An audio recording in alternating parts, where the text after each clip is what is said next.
মাম চলে এসছে কলকাতা আমার স্বভাব খারাপ করতে, কারণ থাকবে না এখন, দুদিন বাদে আবার পকাম করে পালিয়ে যাবে। যাই হোক, good morning everyone, welcome back to the channel. ফেরার সময় জিম থেকে সবজি বাজার করে আনলাম, সবজি বাজার হয়ে গেছে, আমাকে আবার বেরোতে হবে কারণ আমাকে চিকেন রিফিল করতে হবে and I want to get some ডাব, ইয়েস। তাই জন্য আমি যাবো, আবার বেরোবো।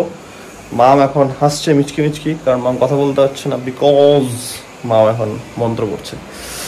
আচ্ছা ব্যাপার, কলকাতায় ভালো রকম গরম পড়ে গেছে, আই থিঙ্ক সব জায়গাতেই পড়ে গেছে, বাট বিকজ অফ হালকা ফুলকা পলিউশন কলকাতায় একটু গরমটা বেশিই লাগে।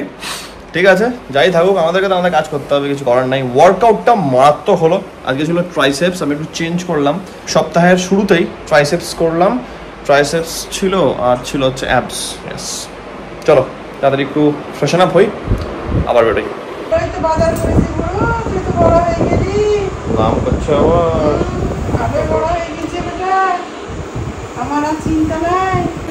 আমার মনে হয় ডাটা এনেছি বলে আমার নাম করছে।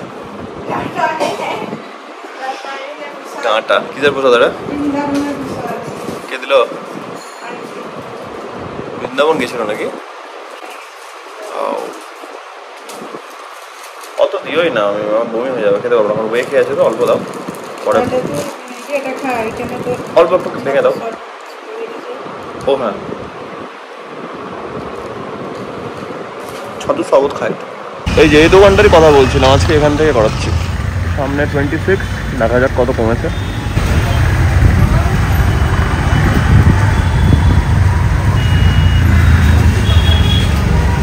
আমি খেতে খেতে ভুলে গেছিলাম,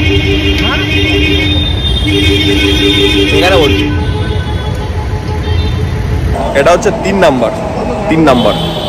এই দেখো, ভালোবাসা রাখবো কোথায় আমি? আমি নিজে খেলে তো এতক্ষণ তো দেরি করবি, আর আমি খাইয়ে দিলে তো তাড়াতাড়ি খাওয়াটা হবে। কেমন হয়েছে বল মাখাটা? সুন্দর আছে। বাদাবে এটা ছোটবেলাকার একটা প্রথা না, অনেকদিন পর। কেন বহরমপুরে? বহরমপুরে খাওয়াতাম। হ্যাঁ, ওটাই তো ব্যাপার, ওটাই তো প্রথা। আমাদের খাইয়ে দিতাম, একটা বড় থালা ছিল যেখানে আমাদের 3 ভাই বোনকে একসঙ্গে ভাত মাখিয়ে খাওয়ানো হতো। আর না খাইয়ে দিলে তুই মুখে নিয়ে বসে থাকতিস, এখনো তো তাই করিস। ওইসব বড় না, মোটাও না, পাল্টেছে বেটা। ওই দেখো,